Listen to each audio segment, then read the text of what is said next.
Hello and welcome to our webinar titled Navigating the New Era of Adaptive PPM with OnePlan. If this topic interests you, please explore our YouTube channel for additional recorded webinars and follow us on LinkedIn for our take on industry trends. OnePlan has been in the business of adaptive project and portfolio management for quite some time, but the market landscape keeps modifying, changing, getting more complex. And navigating this most recent era and the reasons and rationale for why adaptive PPM is important is the subject and the focus of what we're doing here today, but also to let you know that the future is now. The way to address these things are here today. So, traditional project portfolio management over recent decades, brought us a long way as organizations, a long way from when we used to manage individual projects and not have a lot of portfolio visibility. And it really advanced the capabilities of organizations and made them more effective. Typical things that traditional PPM and the more waterfallish and traditional PPM governance models provided for us, included things like more clarity and consistency on our project management activities, where we'd have some templates and methodologies and things like that. Better define and pursue clearer objectives. So the idea is that they provided a mechanism to communicate things better to everyone involved. Make planning more realistic and complete. If we have all the plans for the entire organization or part of the organization in one place, we can make sure that we're working on the things and that there's no gaps, right? And the things there are actually doable. And by doable, optimizing the allocation of resources. Are we, in the old days, we were maybe committing to a lot of things that we didn't really know for sure whether we had the bandwidth with our resources to actually deliver on our commitments. And ultimately, if we have better allocation of resources, it improves the quality of the deliverables because people aren't so stretched.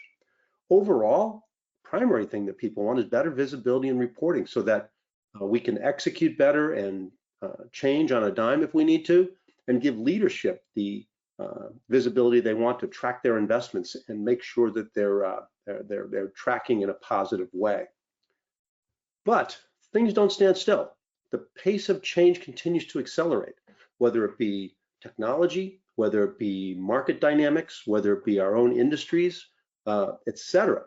It continues to change and accelerate and actually get more complex. So we have to adjust to those things to become effective and keep pace with our competition out there. Now, to become more nimble as organizations, people have been striving to become more agile, and agile methodologies or frameworks and approaches have become increasingly prevalent out there in organizations, at least for part of what they're doing, and that continues to grow. Though certain types of projects still lend themselves more to waterfall types of approaches, like we used to do historically. And then there's different variations of agile, whether it be more sprint-based, whether it be more, Kanban-based, or some variants of that, or hybrid methodologies where some projects or initiatives have some components of agile and some waterfall components to it. Or some people take what are best practices in the agile or waterfall methodologies and personalize and cherry pick the things that make the most sense for them or the things that they can execute. Let alone that we have product focuses that have more continuous delivery models as well. The idea is if we're going to capture all the work and the resources that a portfolio may encompass, we have to address all these different things potentially. Now, why adaptive portfolio management? Well, the adaptive piece is really about this mixed methodology, different portfolios, those types of things that we need to actually do. And we'll talk about mixed tools as well. But the traditional project portfolio management, where we started with, that's more traditional phase or gated waterfall types of methodologies, both at the execution and at the portfolio level, was where we started. And then organizations, hearing all about agile, sometimes they try to make this agile transformation journey and have this vision that they're going to be completely agile, far on the far left side here, where they think they're going to do everything in agile. And to be quite honest, the organizations that actually get all the way over there completely for all things that they do is a small minority of all organizations that try to get more agility into their approaches. What seems to happen is that in that journey to agile, which can be a multi-year effort, there's going to be at least a component at a minimum where there is some older style, newer style agile, and some hybrids in between where that adaptive portfolio management comes into play. Now, the analysts like Gartner and Forrester, et cetera, are saying that Most organizations are landing in a steady state permanently in an adaptive realm where they're going to have a mix of things perpetually. Now, in doing these things, and with the easy access to cloud tools for project management, work management, etc., we've ended up in a situation for many organizations where there's a large proliferation of tools across the organization. This is excerpted from a particular customer of ours that had the different disciplines down the left-hand side here and the different functional organizations across the top, and the variety of tools being used to capture work and reporting and resourcing and other things like that got to be very splintered and difficult to get a comprehensive view of everything that was going on. And this leads to challenges and inefficiencies across an organization, let alone misses that we might have. Now, these silos breed cost and inefficiency because then we have to manually mash up this data from multiple tool sets and data sets in order to get that complete picture. And then we end up taking those data sets and manually create reports out of that potentially. Then we have to distribute those reports and the right reports to the right people and stakeholders in the organization at the different levels.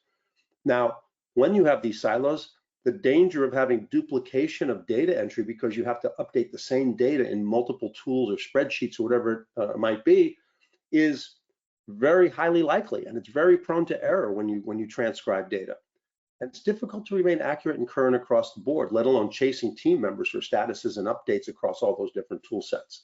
So the idea here is that it's not an ideal way to operate. Now, in this day and age, in this age of digital transformation and digital business, we have increasingly got the need to go more cross-functional across projects where different parts of the organization all have to contribute to the same efforts. And that siloed type of approach is not going to be conducive to getting this done in an effective manner with the outcomes and the results that we're looking for. Hence, the Gartner Group in the survey that they did found that 49% of organizations have now moved from more departmental PMOs, moving to a more of an enterprise PMO type of structure so that we can have that orchestration and oversight across these complex, cross-functional, organization-wide types of efforts. And why that shift? Well, because of this pace of change that we have, there's a continuous flux of threats and opportunities that have significant implications for our business that have to be addressed, meaning things come in rapidly and often. And then responding to these threats often require a significant amount of effort and cost and significant large initiatives that have to be embarked upon successfully. And it requires effective orchestration and governance across all that at scale, which is where a EPMO can come in handy rather than having just a departmental lens on things. And then the execution of these large enterprise-wide initiatives and then having their finger on the pulse of what's going on across the board allows us to do quick, effective portfolio prioritization as new opportunities and threats come in, comparing them with the things that we're already doing and making sure we're having the resources on the right things that bring the most value to the organization. So done well, an EPMO can significantly improve the enterprise's ability to execute a digital strategy and deliver value. So hence, let's get to the fundamentals of adaptive PPM, which is really about, transparency and insights for better and faster business decisions, right? And then having that transparency allows us to make quick adjustments to shifting business priorities and market changes. And then when those changes, become apparent to us, we can then balance our investments and resources with demand to optimize business value across the entire scheme of work that we have going on in the organization. And because of this shift in methodologies and tool sets, it's designed to support teams that use a variety of tools and execution methods across the board. Not everybody in one homogeneous tool would necessarily meet the needs of everybody in the organization. And then the automated consolidation of information really from a variety of sources gives you the ability ongoing to avoid those manual mashups and disconnected types of approaches that give us incomplete data or have large manual efforts that are very labor intensive. Ultimately, we want a single source of truth is really what we want from an adaptive PPM solution. Then lay on top of that multiple portfolios. There's not just our project portfolio potentially in our organization. There may be a professional services portfolio. There might be an IT service portfolio, a product portfolio, an application portfolio that all has to be managed. And by the way, they may all have impacts and associations with one another that we have to factor in through this adaptive PPM process. So the key here in executing in a more adaptive fashion, we want the teams to be able to execute how they need to, but leadership get the visibility that they need. So for example, if you look at the methodologies here, we're showing a picture of some iterative and some more waterfall types of initiatives that might potentially roll up to leadership, via initiatives, might be part of programs or might be part of different portfolios. And we're going to talk today a little bit about aligning with strategy. So for example, you might have strategies, objectives, key results that executives have plans on. We should be striving to be working on at the initiative level things that align with those strategies that help our organization succeed in the direction that our senior leadership is taking us and wants us to go. On top of that, with these different methodologies, different parts of the organization use different tools. For example, many use Azure DevOps for the more iterative, Microsoft Project or Project for the Web, for example, for more waterfall. They might be using non-Microsoft things like Jira or Smartsheet. And by the way, OnePlan, as we're going to talk about today, has the capability to plan both iterative and waterfall or hybrid within it. But the key here is you want leadership to get the visibility at the level that's appropriate for them, and the teams to have the flexibility to work the way they want to. Now, even if everybody is all agile, different people use different agile tools that are out there. So even though maybe there's some OnePlan, some Jira, some Azure DevOps out there, there's still something that has to be reconciled. Agile methodologies may be incorporated and embraced by the team level, and they're measuring things by their burn-ups and burn-downs and velocity charts and cumulative flow diagrams, right? But leadership is still looking at the portfolio level oftentimes that they're not necessarily as agile as the teams, but they want to look at the language of the business, things that are more financial, more return, more value, those types of metrics to understand the health of the business from a business perspective rather than from an agile perspective. And be able to reconcile those things is something we try to do with OnePlan. So OnePlan really gives you that adaptive portfolio management and the power to choose, where OnePlan at the top of this diagram is really the portfolio hub for all of this, right? To allow you to incorporate data. Now, OnePlan does not require other tools on the execution side of things, but the reality is many organizations have significant investment in the tools themselves, not to mention the thought process in putting these plans together.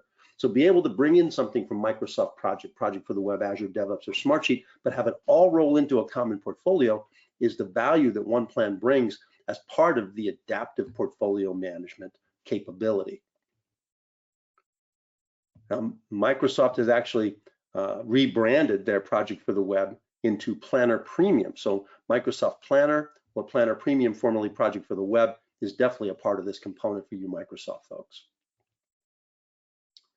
Now, if we look at the capabilities that we're providing, we talked about strategy, outlaying strategic plans for our leadership, potentially other portfolios that people might want, like a product or an application portfolio is something optionally that you might embark upon, but also ideation and requests. In this landscape of change that's out there, all new ideas come in response to the things that we respond to on the situations on the ground. And so we bring in ideas, we bring in project requests that have to be vetted that ultimately could potentially become projects and hopefully and ideally align with the strategies that are outlined by the organization. In the planning, we select the things that we think we should be working on, and we do portfolio planning to make sure that we're selecting the projects that align with where we want to go, whether they be more traditional list views of portfolios or more board views for our more agile portfolio folks, and roadmap views for people like the product-oriented folks that look at more deliveries and event-driven types of things. All the same data, but different perspectives as we plan and execute. Resource capacity planning, we talked about how important it is that we make commitments in our portfolio that are tempered by our ability to apply resources to deliver those things so that we don't miss the mark. By over allocating significantly, we run the risk of not only delivering late, but maybe delivering poorer quality than we would hope. And then the financial planning, should you want to do that, is to be able to look at financials across all of the projects, regardless of what tools or methodologies you're using in the execution. Now, to be responsive to change, we can't do that fully without being able to do scenario modeling and be able to do what-if analysis. And OnePlan will give you the ability to do that what if analysis without changing your current portfolio initiatives of record, but then be able to implement the changes that you see when the alternatives you find are the ones that are acceptable to you and you've agreed upon those. Now, once we've decided on all that, we execute. OnePlan has the ability to do waterfall work plans, be able to do agile work plans with backlogs and sprints, and also our connectors to the more popular work tools in the more waterfall or agile realm that can be fed into those, though we don't depend on it. You know, we could do that right in OnePlan or leverage the tools you already own. On top of doing the other work element items like issues logs and risks and change requests and lessons learned, whatever they might be, all inherent in the same execution tools. Resource capacity planning is fed by individual resource plans from individual projects and resource negotiation with the parts of the organization that may be responsible for allocating the resources of different disciplines. And then your team members, we talked about in a siloed, disconnected world, how hard it is to get comprehensive status. But my work area in OnePlan allows you to have a singular hub or forum where an individual contributor can come in and say, here's all the things on my plate across a myriad of projects and initiatives, and allows me to provide status and comments and updates and suggest other things to the project manager, scrum master, whoever it might be, from a central hub, and report time if you need to for doing things like capitalizing labor, doing chargebacks, or billing to external entities. And then the reporting, the analysis, individual status reports that are a natural output of the process without manual creation. Dashboards at the portfolio, program, project levels or beyond that are flexible, you know, to get the information you want.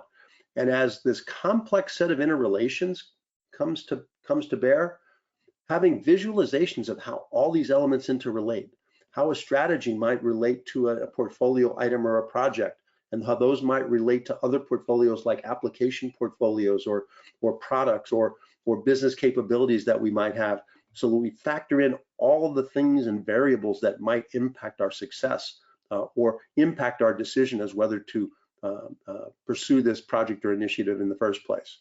The key here is to actually have the outcomes that we're looking for, right? To deliver the products, the services, the business value, and deliver the benefits that have been stated in the outset when we first proposed these things. Now, AI is all the rage right now, and OnePlan has taken some of the hype out of that and delivered some real artificial intelligence with our AI assistant called Sophia GPT. We'll talk about that in a little bit, but it permeates all areas of the product. The key here is it's designed from end to end to help us select the right work to do the right work, and then to execute well and do the work right. Now that strategic alignment, you know, if we're going to do this, I think it's important if, you know, we can actually bring the adaptive pieces together. We can put multiple methodologies and multiple tool sets together and bring them into a common hub and get good portfolio visibility, resource allocation, etc. But the next step for many people that they maybe have not done fully yet is strategic alignment. And the key here would be to take your strategies, meaning your strategic execution plans, like your objectives and your key results that are set out by leadership, and use OnePlan to manage that strategic plan and keep current status on how well we're doing with that. But then also to be able to use OnePlan's execution pieces from a portfolio and into the detailed executions of those things, and then align them with those strategies so that we make sure or ensure that we have good alignment and that what we're working on does align, or ask ourselves the question, if it doesn't align with where the organization wants to go, maybe we should be asking why we're working on it in the first place. The need for further alignment might be there. Now this gets a little more complex and not everyone is ready to get to this place yet. But for example, if you have an objective of, from senior leadership up to grow revenue by 15%, and then you have these tangible key results in these OKRs of the measurable statuses of indicators of what physical progress we're making to achieving that objective, right? We can then status and manage those in an overall strategic plan. But then there may be business capabilities that we have to modify, update, or address in order to succeed at our objectives and key results. And those may depend on, say, an application portfolio of different applications that need to be factored in or at least considered to consider ourselves successful at the end of the day if we're making transition. And then there's the programs and the projects and the initiatives that have to go on that then might require all of these or may be aligned with those that they may impact the success of what we're doing. The ability to do that, should you mature into that, can factor in and add another layer of adaptive project portfolio management together where we can align with those additional portfolios that we talked about earlier on. Now, the connections that we're talking about, we're not talking about the old days of writing custom code every time we want to connect to a different tool. OnePlan has its own integration platform. We call it OneConnect, that basically has pre-built connectors that allows us to map data, provide business rules, do workflowing and scheduling, and configure it to integrate in the way that you want to.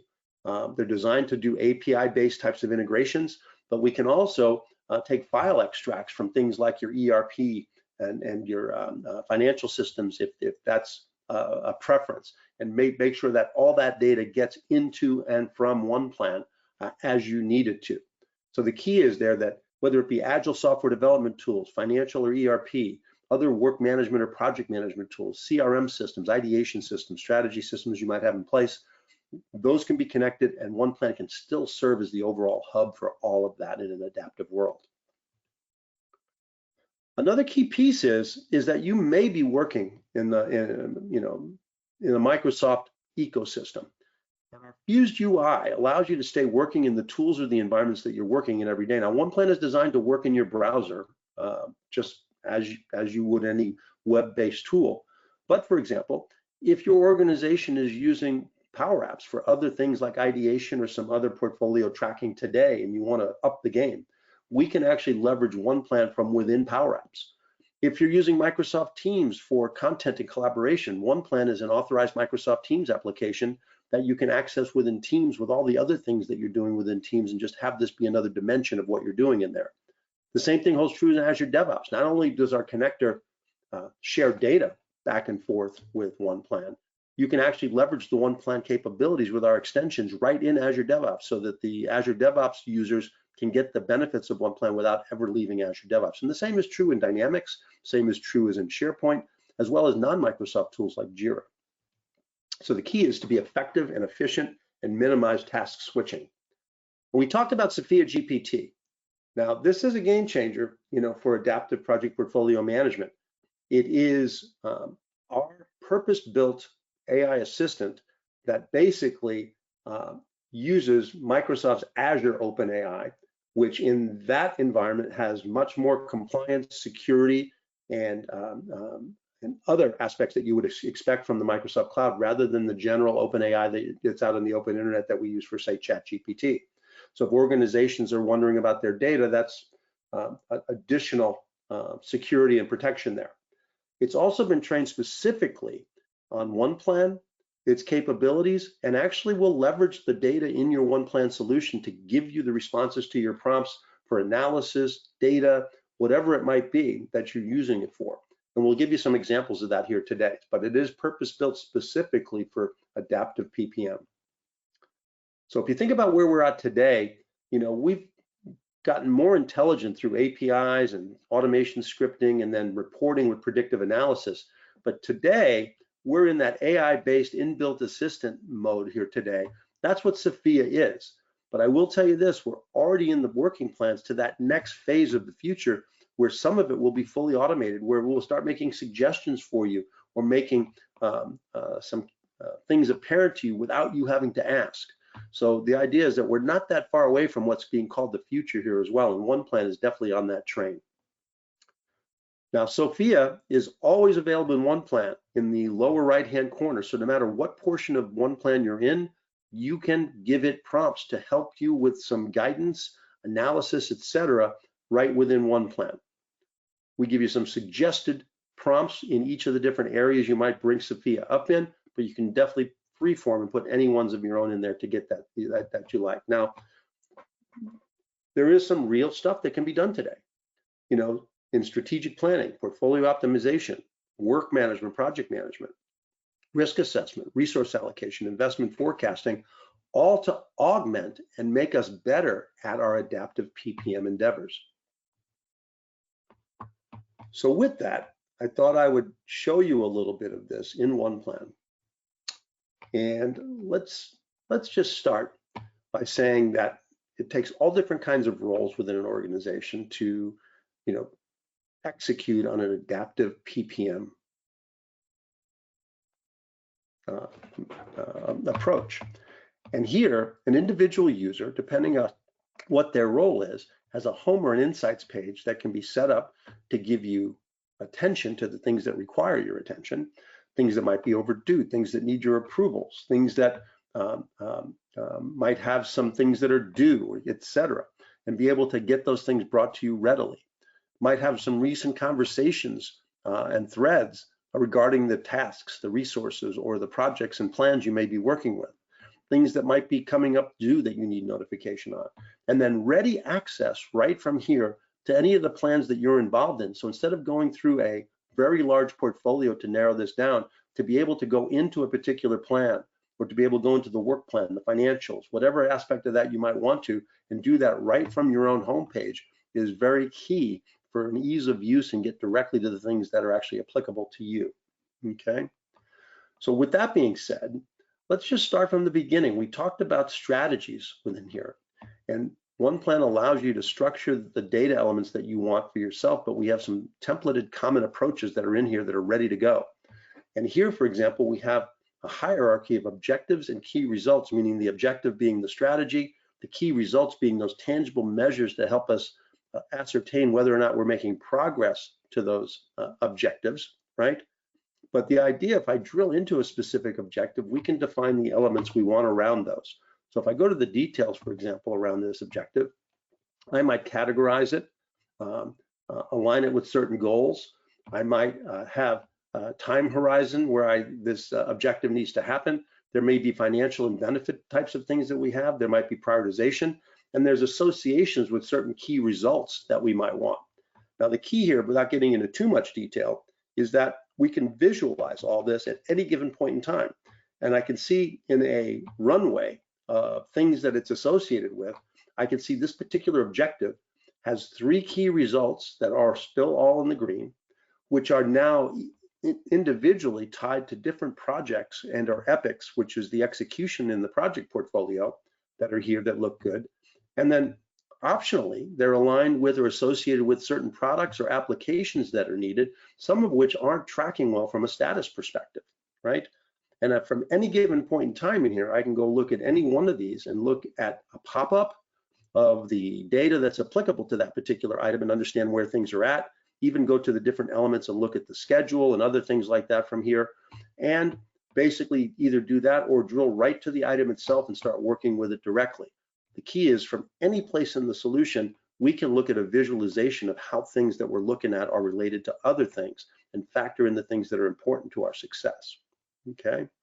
Now, if I go into the idea area where ideas are, essentially come in for us to consider for our portfolio, think about it as our funnel for our portfolio, we can do a variety of things. So for here, for example, I'm in a view that has voting capabilities in here where I have different ideas that, I can look and say, hey, this one looks pretty popular. It's got more votes than the other ones, and I've actually voted on it. And there's 4 other votes in here according to that, as well as other prioritization mechanisms in here that may help us. I might look at a prioritization view where I come into here and I look at, how these things are prioritized as I looked at this, and I might have a prioritization scheme that is maybe more business driver based or other parameters that drive to a prioritization score as I look through these and go through them. And I can come into here and actually design a ideation form in here to tell me what data I need to capture with these through a review and approval process. Things like business case narratives, metadata for categorization and characterization of these things. Maybe some financial, whether they be detailed or high level, prioritization mechanisms like business driver, maybe for the agile folks, something more like a weighted shortest job first, and maybe other associations of things we need to consider as we consider this idea that it may be associated with. And here we've already identified a key result from the strategic plan that this aligns with. And once again, you can come into here and look at the reporting side of this. And as we visualize this, right, and we go into the runway, you can see that this particular idea tracks back through this key result and back to this objective, and also indirectly is impacted by this particular product that we have, that we're working on, or that we have to potentially update. So the idea here is the ideation comes into play, because these are potential projects in a funnel. And we can actually, at any given point in time, through workflow or somebody with permissions changing it, we can reorganize or convert this and change this idea into a project at any given point in time, and carry forth with it all the data that we captured through this ideation and this request process without having to rekey that or transcribe it from another tool set. It can all be done right here in OnePlan. Okay. Now, in this particular case, Sophia, you might call up Sophia, and Sophia here was with some sample prompts you have, but based on what's here, I could ask it a question. I'll just ask it a fairly simple one here. I have a list of things. I've got some prioritization and other things, but I could say, you know, based on priority and ROI, what 3 projects should we approve first and why? And as it looks at the data that we have in this prioritization view, it'll give me its assessment of that. And you could ask it follow-on questions and those types of things as you go on through here. But to assess this, it may be giving us some initial assessment that we can use instead of starting from scratch in looking at all the different parameters that are in here. So it tells me that this voice assistant integration has a high priority rating and promises significant return. It's likely to generate substantial revenue and enhance the company's competitive position. It then tells me the rationale for why customer relationship management should be elevated, as well as artificial intelligence. So the idea here is these are the things that it's finding through, and it's giving me the rationale around that, so I'm not starting from scratch. Okay. Now, once we decide to promote things into a portfolio, our project portfolio itself, right, can be structured in a variety of ways. In this particular case, I'm going to look at a portfolio that is arranged by a hierarchy. And you can define this any way you like. And we have some templated things to get started with. But for example, we have a portfolio level where you have 1 or more portfolios. There can be programs then within the portfolios. And then in the programs, you might have projects and or epics. And we define this for more agile oriented or more waterfall oriented type of projects, but you can define this any way you like.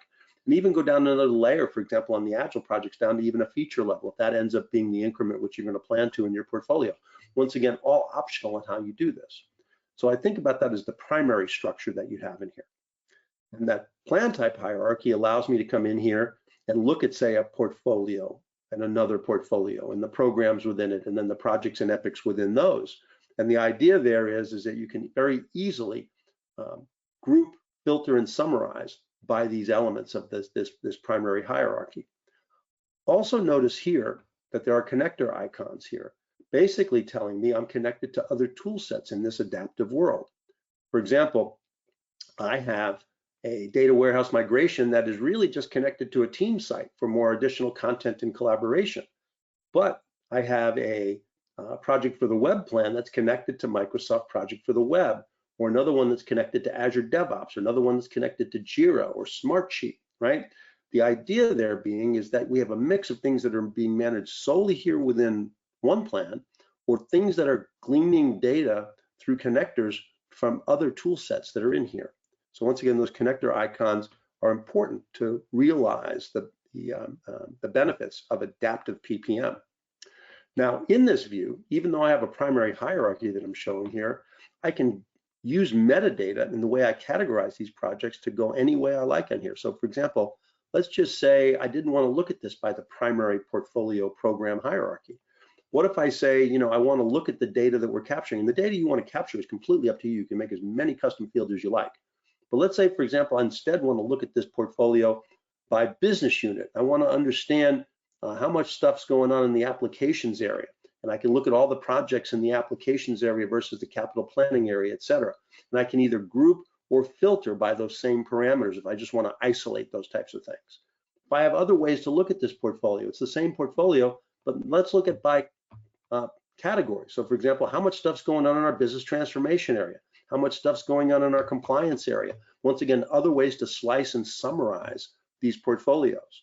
Could look at it by, I don't know who the manager or project manager is, and understand who's got on what plate, and I can basically say, what's going on with Chris's projects and how they doing, for example, as well as even things like, look at these things by, I don't know, priority, and basically go here and look at all the things and say, let me focus on what our high priority projects are versus the medium priorities, etc. Once again, a lot of flexibility is the point there. We also have boards. So if you're more agile oriented and you do things like program increment planning, you can set up these boards any way you like. So for example, I can come in here and look at what's proposed, what's active. And in this case, I got color coding by the status on those types of things. And I can go in here and at any given point in time, go in here to say the market research and try to understand why it's red and pop out, even though the card only shows me a highlight of certain information, I can get to all the gory details within that particular card very quickly and understand that this is off, this is red because the schedule's off track, where it seems like everything else seems to be on track, but it's the schedule that's got us in a red state. The key there is you can do these boards any way you like, and you can even add swim lanes to these things. So for example, if I wanted to look at this with swim lanes based on category, here's my process improvement projects that are active. Here's my strategic projects that are proposed, active, or on hold. And look at this in a variety of different ways. And these are, once again, structured so you can create as many different variations of these boards as you see fit. And then we have the roadmap views, right? Those roadmap views allow us to come in and look at this in a variety of different ways. Now here I've got a roadmap where the swim lanes are based on the business unit, right? And now I've got the deliveries, I've got events up the top, so like program increments or certain events at the top that I can see how they align, the delivery dates align with those. But I could very easily look at this from a different perspective, and this is live data rather than a static roadmap. Let's just say the swim lanes are now by goals and what are our customer satisfaction or grow the business initiatives that we're working on, for example, or what things are aligned with strategy. So once again, very flexible in the way you'd look at that. List views, board views, or roadmap views, okay? And the same thing happens, when you get back to the list, you can go in here and you can ask Sophia questions in here and ask it, a variety of different things. I could, look at the data that's in here, go into a different view, like a prioritization view, and ask it the same kind of questions that I asked it in the idea stage to get some ideas, for example, on which projects might I want to put on hold, or what projects are at the highest risk of failure, those types of things, because this is all available for us to do from Sophia right here, okay? And I'll go through some examples a little bit later on. But in the interest of time, I wanted to go, back to the portfolio summary, back to our primary hierarchy in this particular view, and basically look at some projects that are in here. So for example, as I look through this, I'm going to drill into this data warehouse migration project, and you can format your project details to capture the data that you want to capture. For example, in this particular case, I've got a life cycle on this plan type in here of a project that I want to follow, and I can move it through its different cycles. I can put the different metadata to categorize these things for my different views or reports. I might bring forth the business case data that came from the idea of the request that we showed prior when we promoted it. We might have the prioritization score and the method that we used to get there to achieve that calculated score. There may be associated plans in here that we talked about that we look at. It's associated with different strategic elements or different applications or different products, etc., that we might look at. Even look at the current snapshot of how we're doing on schedule, how we're doing on financials, how we're doing on effort. And then the KPIs that we saw in the portfolio could all be relevant here, but these forms and sections that you put in here are all configurable via drag and drop capabilities, okay? Now the key here, I think, on the adaptive piece is the work plan. So as we go in here, we might have a work plan that we build from a template here right within OnePlan. We could build a waterfall schedule in here like you see right here, right? We can have different views with different columns of data just like we do in the portfolio. And we might have different work types in here. Like there might be a more waterfall schedule work type. There may be a backlog work type for Agile. We can also track things like issues, risks, changes, or log key decisions. And you can even add work types of your own here to be the most flexible. Now, even though this was done, via OnePlan itself, you have the option at any given point in time when you enable the connectors to connect this and have this data be sourced from something like Microsoft Project Professional or Project for the Web or Monday.com or Smartsheet. And the idea is that you can connect to other tool sets as you go through. You might even do it on the Agile side, on the Agile backlog, and come through here and go to the backlog. It's telling me I have unsaved data, which is a good thing. And if I go to the backlog, I can see a plan here that's really built out differently than the waterfall plan with user stories, et cetera, that are in here, and be able to look at, say, a sprint plan that basically aligns the sprints. Now we can do this all directly here in OnePlan and allocate different elements to different sprints within capacities of points or hours or however we're going to do that. But the key is it can also come from other tools. So for example, there may be Agile tools that you're using like Azure DevOps or Jira, and bring those in from a connected basis into this to generate this backlog as well. Now, things that you don't have in these other tool sets often is the ability to do resource capacity planning both top down and bottom up. So here, for example, a top down plan that may not be dependent on task assignments, and many organizations don't have the desire or the wherewithal to consistently do resource planning at a detailed task level, that you can actually build this and actually plan in terms of hours or percentages or full-time equivalents, and basically come through here and say either generically, I need a project manager for 15% of their time, or I need a specific person, or maybe a specific role like a business analyst over a certain period of time. And I can just build that resource plan here at any given point in time.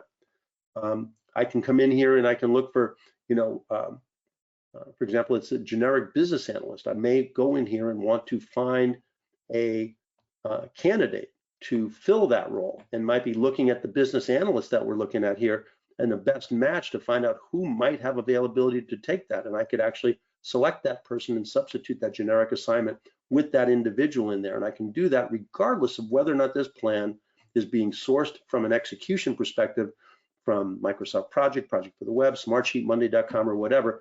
Consistent resource planning across all that. Now, this was what I would call a top-down plan that's not tied to tasks. But we also allow people to do that. So if you have tasks in your plan that are getting pulled into OnePlan, bottom up, it can actually come in there and drive the resource data from the task that people are assigned to and the degree to which they're assigned to those tasks. And that's true whether it comes from OnePlan directly and you build the plan in here, or if you pulled it in from Microsoft Project or another tool set. So the idea is some folks actually use the top-down plan early on before they have a schedule, and then they use the bottom-up plan, and they may even compare those two things. So for example, I might have some top-down assumptions that I worked with initially, and then all of a sudden I want to come in here and I want to compare that top-down plan to what's coming up from the schedule and basically see where the disconnects are. And here, for example, I can see on a schedule basis, I have some differentiation on what's needed compared to what I thought I needed when I did the top-down plan. And once again, I could also look at the timesheets and the actuals that are coming in as well if you use those timesheets. Same thing holds true with financials. The labor financials could actually come in from the resource plan because these resources have rates, but you can also track detailed cost information on non-labor things as well. And just like with the resources, we have different types. You might have an original budget. You might have a revised forecast. You might have actuals. You might have benefits or revenue forecasts that are coming in that you want to track. And once again, you might want to compare those things, like my original budget to my revised forecast, and see where the disconnects are and where we're on track or off track regarding those types of things. So once again, in an individual plan, you can do a variety of things, including automated status report, that you can determine the format of this, pull in the data that's current in the system, but still be able to come in and put your own narrative in by period. And when you submit these plans, keep a history of all the different status reports and all the different narratives, and actually snapshot that data for reporting and trending like you see here. Okay. Now, if I go back to the portfolio itself, and I'll just touch on, because I didn't really show it live. For example, in Azure DevOps, I might drill into the work plan for Azure DevOps. And this particular plan is tied to Azure DevOps, and you can see this backlog that's created here. And notice that there's Azure DevOps icons next to the work items, means that this plan is completely tied to an Azure DevOps plan. So instead of me just showing the list of connectors, this is actively connected to Azure DevOps. And if I go click on that, I can go to the source if I have access to Azure DevOps and basically look at the epic there where the backlog items are coming from. And in this particular case, what I'm showing is the epic, the child items that are there associated with that. We have access to OnePlan with the extensions to get to any of the portfolio data, et cetera, that you wouldn't ordinarily get access to from within Azure DevOps. But I can also look at the Azure DevOps data or the OnePlan data specific to this epic right from within Azure DevOps. So for example, I showed you the work plan or the backlog right within OnePlan, right? Now I'm in Azure DevOps, and yes, the work plan here or the backlog may be redundant to what's in here, but it'll at least show me what's been synced over there, right? Resource plan data, which you don't have in Azure DevOps, is now available to you from within here. The financials, as well as any of the project details that you might want. So once again, full access, if you have the right permissions, to basically get the OnePlan data that augments and supplements what Azure DevOps does, okay? The same thing holds true if I'm looking at, you know, a plan from Monday or Smartsheet, for example. You know, I might come in here and look at the work plan. I'll use this example here real quick. And I'll go look at the work plan for Smartsheet, and I'll look at the schedule for that. And when I go into here and I look at the connector for this work plan that's in OnePlan is actually coming from this live connection to Smartsheet.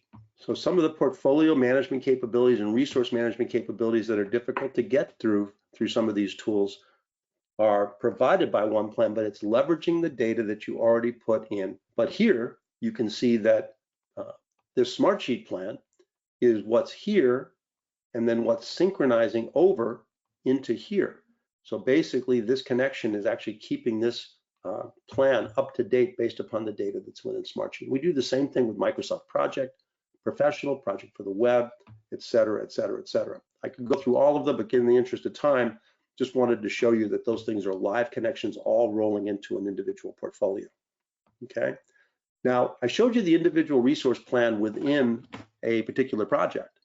Now, if I come in here and I look at, say, a resource plan by role, and let's just say I go in here and look at a developer role, I can see that I have generic developer assignments still in here at a portfolio level, which I still got to put a name to, right? I have Ehrlich here who's overloaded, and I can see which projects he's on here that it's overloaded through the entire portfolio. And even at the whole portfolio level, I could come in here and say, you know, what I really want to do is I really want to find a name to put to this developer requirement that I have for this customer experience project. And once again, I can use that same concept on a basis to find that maybe Steve McGarrett has the bandwidth to do that in the skill sets, or Toby Stevens in that time frame looks like he has some green that he can work with on that, and I can make those substitutions and replace these resources right here. I would say this, I've got some examples here, but for example, you can ask Sophia questions like, what resources do I need to hire, and how many of each resource? Which resources are currently underutilized, et cetera, and have it analyze and give you access to those types of things. But I did want to get to the what if modeling here today. As I go through this, we have the ability to create different models and folders for, say, different parts of the business. And we could create a model for, say, for example, IT. And let's just say I wanted to do the 2024 project planning in a what if model here. Now you can select which projects and potential projects that you would like to include in the mix. In here, there's 44 of them that are in the mix here. And if I look at this and I want to go and say, you know, what's it going to take to do all these? I come in here and there's a lot of red in my plan, meaning I probably don't have the resources to do all of this, right? If I wanted to look at it from a financial perspective, I could look and see, does it fall within my budgets? And it looks like it's well outside of my budget. So I've got to do some pruning in here and some prioritization of the things that I want to get done. So for example, I might do a scenario where I say my limit is $10 million. And then I do some selection and unselection of projects based upon that $10 million limit. and basically look at it in a way to see what we can get done. So for example, if I opened up the financial aspect of this, I could basically come in here and see that I have a portfolio that's just under, it's under $10 million. It's a 9 and change that's in here based upon what's in here. So that is doable with what we have in here. And that can be done either through selection or deselection of projects, or it can also be done by, basically using the time frame that we have on the projects and dragging projects into other time frames as we go through here. So for example, if I'm looking at this particular time frame, I might take a, say a proposed project that we have and move it out into another period of time and have it change the time scale that's in here as we arrive at that solution. Now I might evaluate a $15 million budget in here as well, and I can actually look at the comparison between the two, and as I do different scenarios, I can look at different scenarios and how they're doing. So for an additional $5 million, for example, I might find out that I might get an additional $20 million in benefit potentially by investing another $5 million. It might be worth my time to do that. It might also allow me to take a look and analyze, say from a bubble chart perspective, and look at here's what we've got, and on a prioritization and benefits grid, are these things falling in the right quadrant? Is it high priority and higher benefits, right? Is it also something that fits into whether or not we're aligned from a visualization perspective? So the visualizer I showed you earlier on has a different application in the what if scenario, where it's telling me here's all the plans I selected in this, but here's unselected predecessors and successors saying, have I overlooked something that I have to do in order to be successful with these other things? In this case, it looks like I might have, so it might factor into my decision in my what if scenario modeling. Okay. And once again, as I look at a model like this, I might come in here and ask Sophia a question. I might say, let's just say, I've got all kinds of things in this model. Let me come in here and say, what project should we consider moving from out to in and why? And let's see if it gives me what it gives me. So it's looking at the things in this scenario that I've already kind of determined are in and out. And then I've got some things out, and I looked at the visualization, but maybe based upon other parameters, priorities, and other things, it looks like the predictive maintenance project might be considered the move from on hold to active status because it's high benefit, etc. And the strategic alignment, the project's commitment is to this, is to implement this framework. So it's given me the rationale behind this to analyze what I might want to consider to augment my what if scenario. Now, the last thing I'll probably cover in the demo today is you can have additional portfolios in here. So for example, as I go through this, we talked about the idea of, say, application portfolios and product portfolios, etc.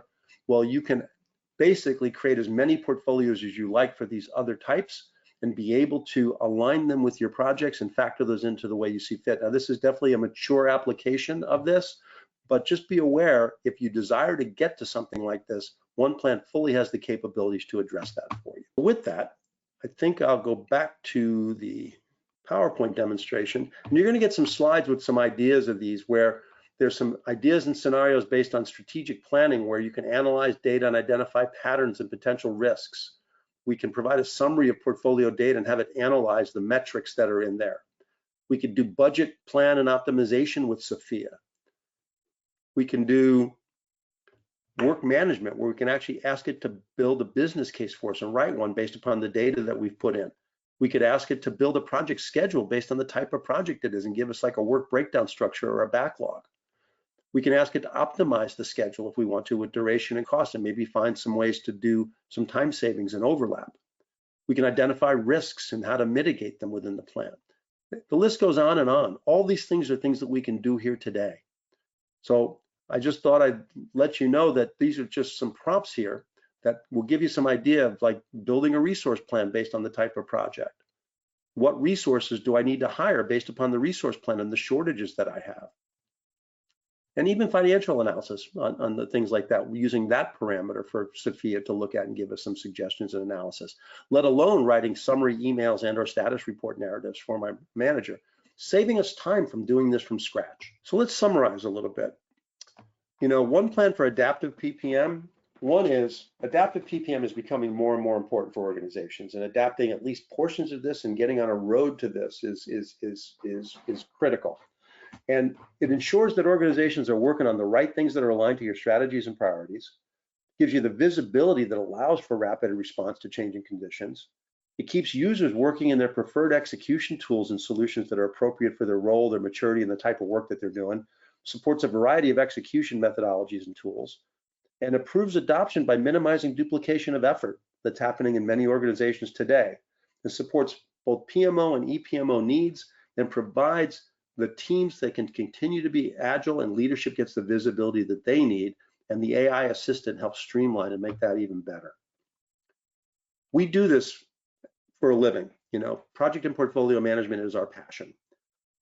We deliver this in the Microsoft Cloud, and 5 years in a row, Microsoft named us their Project and Portfolio Management Partner of the Year or their finalist. And we're proud of the consistency of the recognition in that regard. We also get recognized in these areas by Gartner and Infotech and other analysts and review sites. You can even trial this stuff. Go to oneplan.ai/solutions, or you can also go to Microsoft AppSource at appsource.com, and we will provide complimentary assistance to get the value you want from OnePlan. There's an adaptive project portfolio management template and even a more robust strategic portfolio management template. But the things we talked about here today are available to you, and we're happy to give you the guidance that you're looking for. So look us up for a trial. We're happy to just have a roadmap workshop with you, and no charge or obligation to you, to understand where you're at, where you'd like to go, and what it might take to get there. Don't be bashful about reaching out to us to engage with you on that. Or if you're not there yet, you just want a more detailed demo. I went very high level today. If you want to schedule a one-on-one demo, we're happy to get you engaged with one of our specialists to get you that and align it with your requirements. And for more information in general, just contact us at oneplan.ai to engage with us on any of those fronts, or just research us at oneplan.ai. Our website has a lot of information about that. So with that, I would just like to thank you for your time today. I know it's valuable. We call bringing all this stuff into one hub in this adaptive framework the power of one, for one hub. Please do engage with us. We love to talk with customers and prospective customers, or you can reach out to me directly if you want to, if you have any questions specifically for me. So anyway, I'd like to thank you again, and hope you all have a great day.